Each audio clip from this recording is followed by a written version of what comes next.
guys, welcome back to the channel. We are out here and it's pretty dark out, so if you guys have read the title, we're obviously continuing to do a couple more things with ECMLINK. I had a ton of you guys reach out and ask a bunch of questions about some of the things that I've learned and some of the things that I've shared, and some of the questions, I'm sorry, are just so hard to answer through text. So I figured we'd jump back in here and do a quick video showing you some of the cool functions and the cool tools that ECMLINK has right here that you can use to help get your MAF calibrated, and a couple other things that I wanted to run through and explain just a couple other parts of this that I've learned so far. If I throw something out there and you know that it's wrong, feel free to drop a comment below and correct me. I'm still learning, guys. Do all this stuff at your own risk, obviously, but here, let's get after this. Okay, so to touch on some of the points we made in the last video, talking about getting your MAF and your airflow all calibrated and dialed in. Now, depending on which sensor you're running or speed density, we're not going to touch on speed density, but if you're running your stock MAF, or you're running a 1G, a 2G, or a GM, any one of the GM sensors that they offer, you're going to want to make sure that under MAF comp at the bottom here, right in this little box, that you have everything correctly selected. If you have a GM sensor and you just got your car and you know it's a GM sensor, you're just not sure what size it is, go out and measure it. It's going to be right across at the circle. So you're going to want to measure straight across the circle to see if you have a 3-inch, a 3.5, or a 3.75-inch, 3 3/4 inch GM MAF sensor. If you're running the stock draw-through setup, where you have the sensor right at the end of the air filter, that's a draw-through setup. You're going to want to select stock in this case. If you're running an Evo 8 intake system in the same location, you're going to want to select that. And below is a 3-inch, a 3.5, and a 3 3/4 inch GM sensor. Below that is speed density. So if you guys know which sensor you got, or if you're unsure, go take a look at it. Put a tape measure out. It'll measure 3 inches straight across, and then that is what we are running in this car in that case. And this table right here is obviously our MAF comp plots, and they're in hertz on this left column, and the hertz is how the ECU reads the amount of airflow coming in. And the next column over is the percent adjustment you're going to make. So that's just to clarify a little bit on these graphs here. So with a 3-inch GM MAF sensor, we talked about our idle points. So I know that this car likes to idle around 500 hertz, and when you set up these points at idle, it'll fluctuate between 500 and 600 hertz. In our logs before, we were looking way back at the idle point. Let me bring it way down here. After the car warms up, you want, or your combined fuel trim rather, to be right around 0%, and your short-term fuel trim low, long-term fuel trim low, all to be right around 0. You also want your wideband factor down here to have little correction as possible, small amount of correction. So we're aiming for plus or minus 5%, and in this case, we're idling. MAF raw shows 615 hertz right here, and the combined fuel trim is at 0.2%, and our wideband factor is at 0.5%. So we're dead nuts on, and we're running a set of Fuel Injector Clinic 750cc fuel injectors. So you want your idle to show 0% correction, or as close to plus or minus 5%. And the closer you get to 0, the better, obviously. And you can have your idle fluctuate a little bit here. Mine is set to 14.7, and it does oscillate a little bit, and it'll go up to about 15.2 and then back down. And you can see as it goes 15.1, and just as time goes on, fluctuates back down to 14.6, 14.7. But that's in no load idle condition. So just wanted to share that part with you guys first. So we're going to jump back over into this table in MAF comp, and a couple of you guys actually sent me some screenshots over on Instagram at today's project guide, if you guys had any questions about that. And some of your graphs looked a little funny. They were let's see, I'm gonna set this up to what a couple of them looked like. A couple of you guys had started this out, and your graphs looked pretty funny. You had like you had just started dialing things in, and the numbers were all changed, and everything was kind of way up top here, or way down low. And we'll say, for instance, you set your idle up and you had a graph that looks kind of like this. Move some more of these points around to make my point here.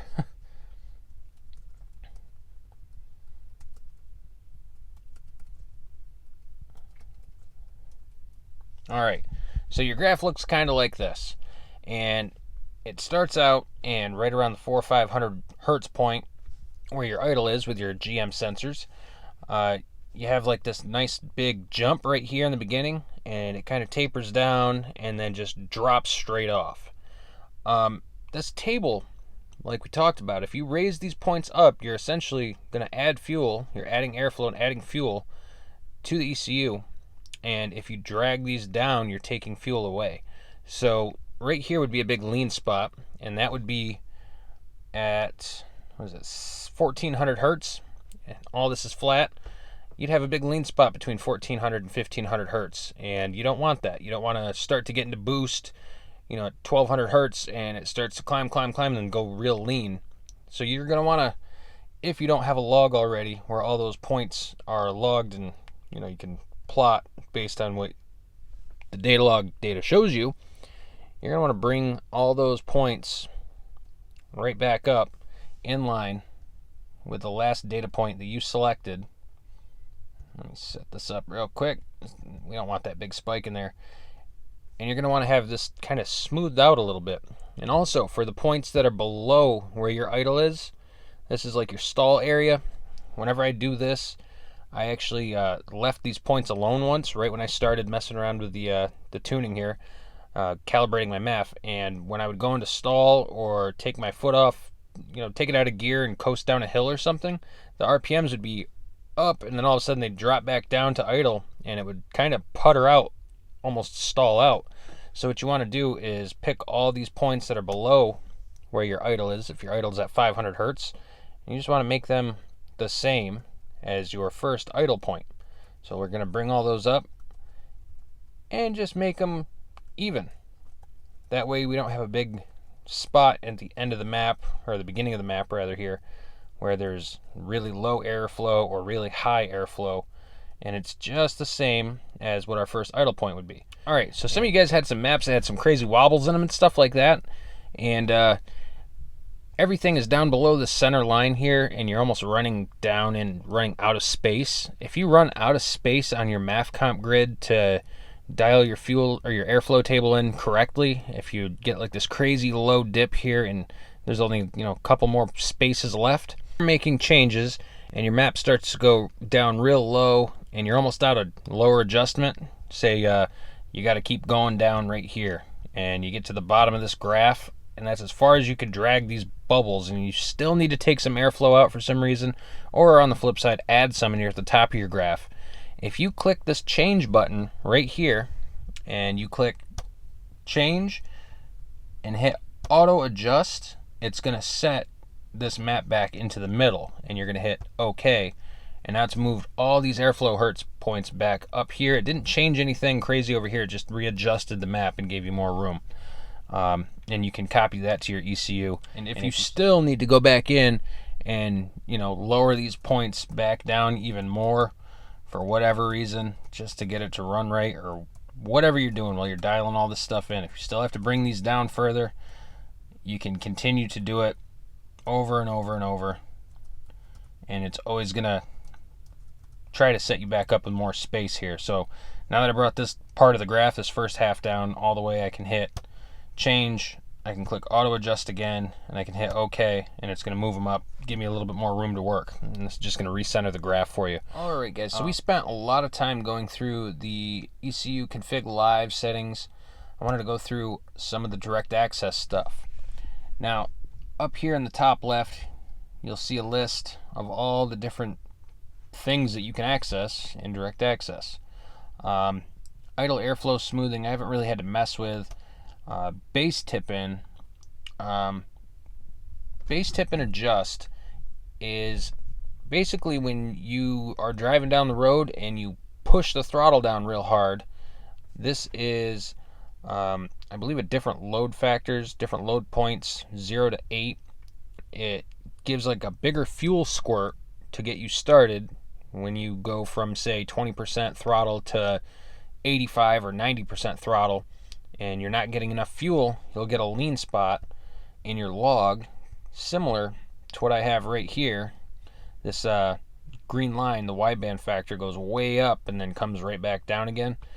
You can log TPS delta if you have a lean spot, or if you end up getting like a blip of knock right here in the beginning of the pull, and you can log TPS delta, and it's going to show these little spikes, and each one of them will show 1 to 8.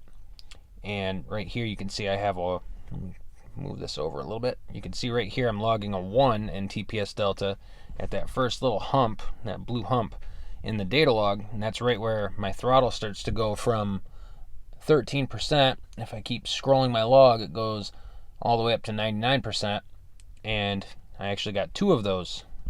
And each time you see that little blue line pop up, it's gonna be taller and taller and taller. It'll go either 1 to 8, and that's where you need to make an adjustment on the base tip and adjust. You can add some fuel so it gives it a bigger squirt of fuel to get you started on that, you know, high throttle hit when you're putting your foot down far.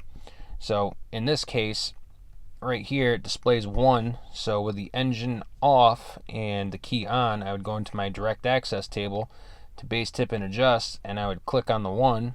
That's this bubble right here, and I started by just clicking control up and raising it 1 point at a time, and basically checking my next log and my following logs and driving around more and making changes as necessary to this table. So a bigger number here in this little box, it says right below here, adjust the injector pulse width based on a throttle position rate of change factor, TPS delta, a loggable value. This lists raw values that are proportional to the amount of throttle tip-in fuel injected. Bigger numbers produce a bigger fuel squirt.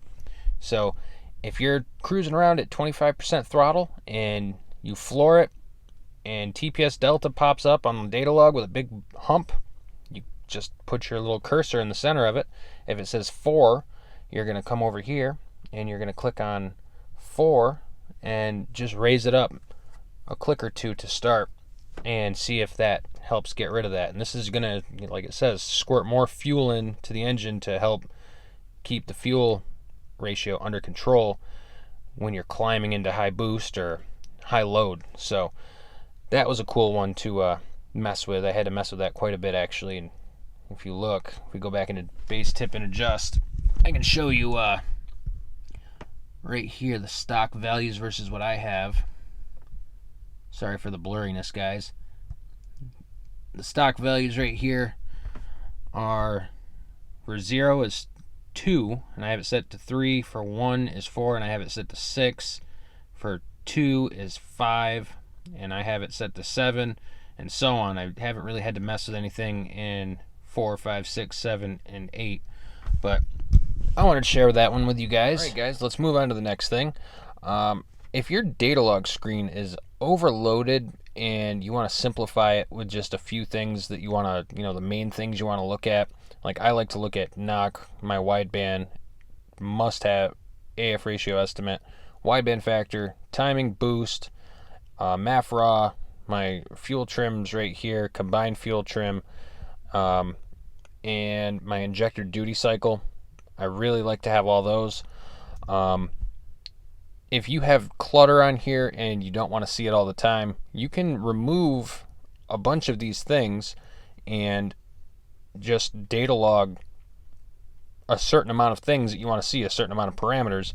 But know that even after you're done, if you open up your data log and say you want to add 6 more rows of stuff here, or you only have 10 things up here and you want to see 10 more, from this log right here, all you have to do is right click on the bottom here, and if you click on displayed values, you can pick from anything that's shown here in this whole list on the left that's not currently displayed, and all of these raw values, and you can still see the data log of any one of these settings or any one of these PIDs basically. Say you want to see your VE, or not speed density, but I want to see what the VE is at a certain point. All I have to do is highlight it, click add to display, and click OK. Now VE is right here, and that wasn't currently on the data log. Well, it wasn't on the data log prior to that. Now I can click the spot that I want to see, which I want to see right here, and it'll show my VE was 0.605. So now I don't want to have that on here anymore. All I have to do is right click, go to displayed values. Over here in the right column, my list that I have of displayed values is VE. And now I can click it, and I can click remove right here in the middle, and now OK, and it's gone. So that's another awesome feature that ECMLINK has. You don't have to have every single thing on the screen that's being logged. A bunch of stuff is also being logged without you having it showing right here. So that's pretty nifty. Let's move on to the next one. This one is how to set up your TPS correctly. And I know that you can do it with feeler gauges and checking continuity of the pins on the plug for the TPS, but you can also use ECMLINK to do it if you haven't figured it out already. I used it.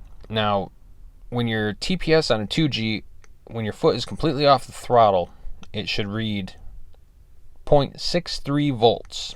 That's what they want to see. That's what the ECU wants. So you can actually add a parameter called TPS volts. And if we go back over here, let me scroll over to my idle logs, click on this anywhere. Mine's actually a little out of adjustment. It's at 0.67 volts with my foot completely off the throttle, and this is during warm-up. So you can actually take your laptop out and set it on top of the motor, and you can log this value, and you can just twist the TPS clockwise or counterclockwise until the throttle's obviously shut, until you hit 0.63 volts and relock it down. Mine was at 0.63 volts. It looks like I didn't tighten those bolts up tight enough, and I got to make a little tiny bit of an adjustment of 0.4 volts.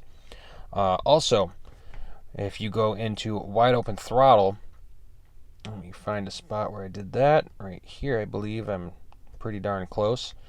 Let's see, what does it say? 98%. I think I got a little higher there. 99%, just about 100%. When it shows that you're 99 or 100%, preferably wide open throttle, your TPS volts should be above 4.6 volts, and mine are at 4.94. So I think the wide open throttle part is set. Just I gotta go back and set my closed value to 0.63 volts. Now there's another cool function that you can use here to adjust your TPS if you can't get it drawn on perfectly, or if you're off just a little bit, or for whatever reason, and it's not the preferred method, but it will get you by. Start a data log, key on engine off, and you just push your foot on the throttle all the way down to the floor, all the way off, all the way down to the floor, all the way off. And if you're logging your throttle position, you'll see the wave go up at full and down when your foot's off, and then up when it's fully pushed to the floor, and then off, and then all the way to the floor, and then off. And then you can stop the data log. Then you can right click on the data log screen, and if you've been in this box before, you've seen that there's a TPS adjust.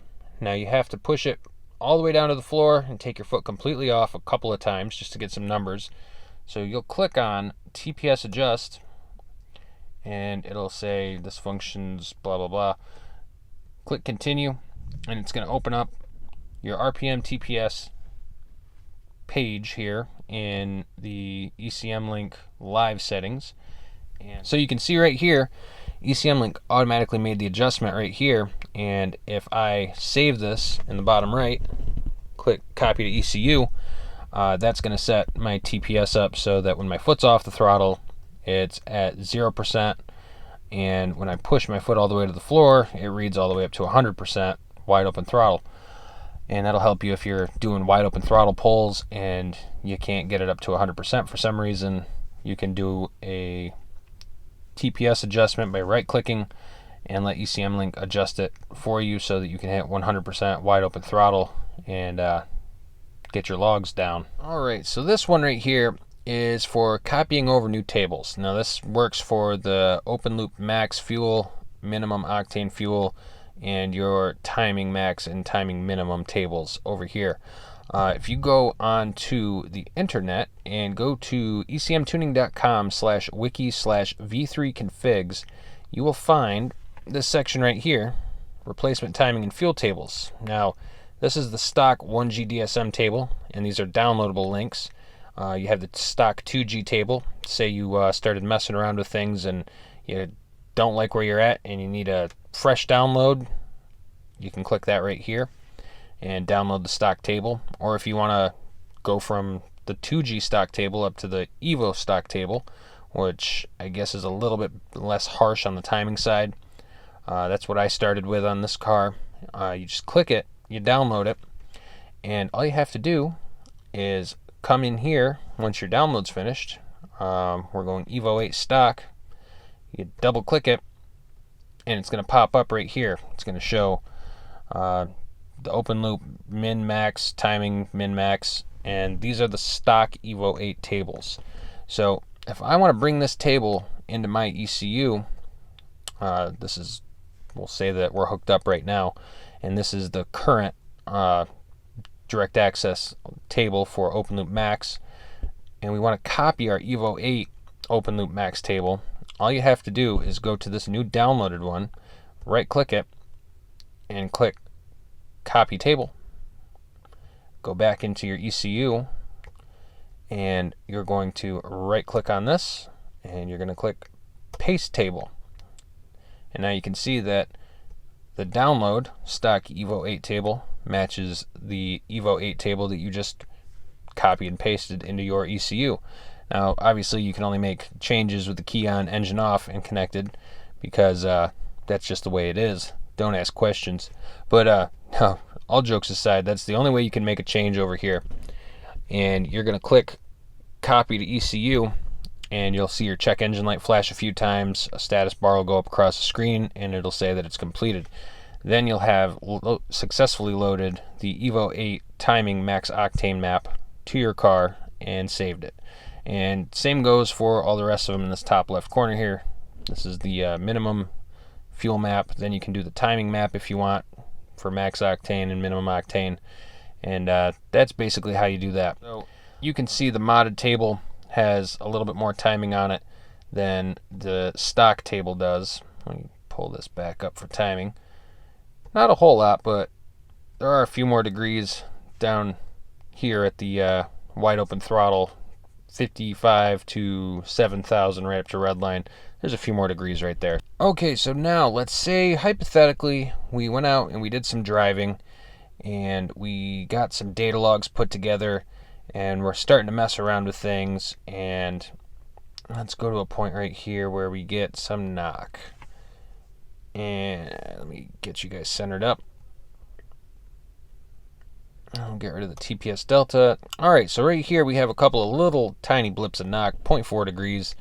Let's say that you're trying to tune this out and you get your airflow all dialed in and your fuel's all dialed in. Mine is obviously rich right here, and my timing is at 5.7 degrees. So let's say that we're now to the point where to get that little blip of knockout, we're going to remove a degree of timing at this point in our data log. So what we're going to end up doing is going back into the direct access table, and we'll go into our timing max octane table, and we're going to hit track data log in the top right corner here, and that's going to show us where we're at. That is the point where we're getting knock on our map, which is right over here. And what we can do is we can detach our table, and we can click this little button in the top left of the window where it says always on top. We'll click that. I'm going to shrink this map down a little bit just so we can lay it right next to where we're working on our data log. So we'll kind of center that point, and we're going to go back over to our data log, and right where we get this knock, move you, we can click just ahead of it, and we can watch right here on the right side where our timing moves as the RPMs change. So if I wanted to get rid of this by dropping it 1 degree here, that's the cell right there that it's getting its timing reading from in direct access. So I would just click back over here into direct access. Now I know. Now I'm going to click detach table again to bring the table back, and we're still at that same point, that 6. And what I would do is hit Control down, and it's going to take 1 degree out right there where I'm getting that little blip of 0.4 degrees of knock. And I would check below it. It looks like there's another cell that's just below it, probably would end up giving me the same amount of knock. So I'm going to remove that degree there also. And key on engine off. Obviously, we are going to hit copy to ECU in the bottom right here, and we're going to flash this table to the ECU, go out, do another data log, and see if at 2400 hertz of airflow, going around 80 miles an hour or so, at 4500 RPMs, if we're still getting knock in that cell. That's basically how you would do that if you had to take a degree out. So that's how you would take a degree of timing out to try to mitigate knock. And 0.4 degrees, I'm not worried about it. I'm going to leave that alone anyway.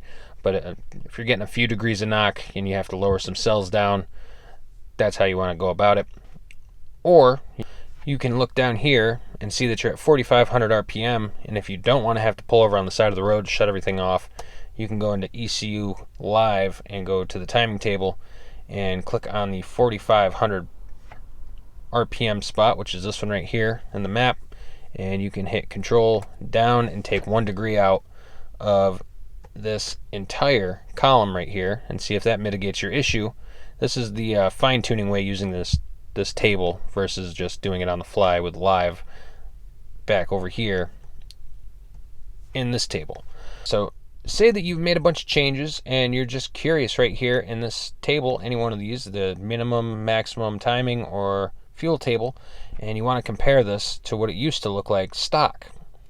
What you can actually do is click these 2 arrows up here, and this is going to bring it right back to what it was stock, and it's going to highlight in bold every single one of the cells that you've changed from stock and modified, and you can just click it again to bring it back to where you are currently. Pretty cool little tool you can use. So guys, if you've enjoyed watching this episode, I know it's been kind of an oddball one, make sure you give it that thumbs up down below. Subscribe, share it with your friends, whatever you want to do to help further support the channel. If you want to jump down into today'sprojectguide.com and pick up any merch, that helps us out a lot and definitely directly helps us make more video content and buy more parts and get more things to make more content for you guys to see, and do more wiring videos and pick up more supplies just so we can stay out here and keep playing around with wrenches and making this little car more fun. Anyways, if you guys have any questions, or if you'd like to see something else in ECMLINK, or have a correction you want to drop to me, feel free to comment it down below. Let me know what you want to see in the next episode. And if you guys have any questions that you'd like to reach out to me directly, hit me up on Instagram at Today's Project Guide, and I will do my best to get back to you as soon as possible. We can also chat over on Facebook Messenger at Today's Project Guide. Anyways, boys, it's been a fun one. Hopefully this nighttime shooting stuff helps with the glare, because I know we had some horrible glare last time. Anyways, guys, take care. Have a good night. I'll see you in the next one.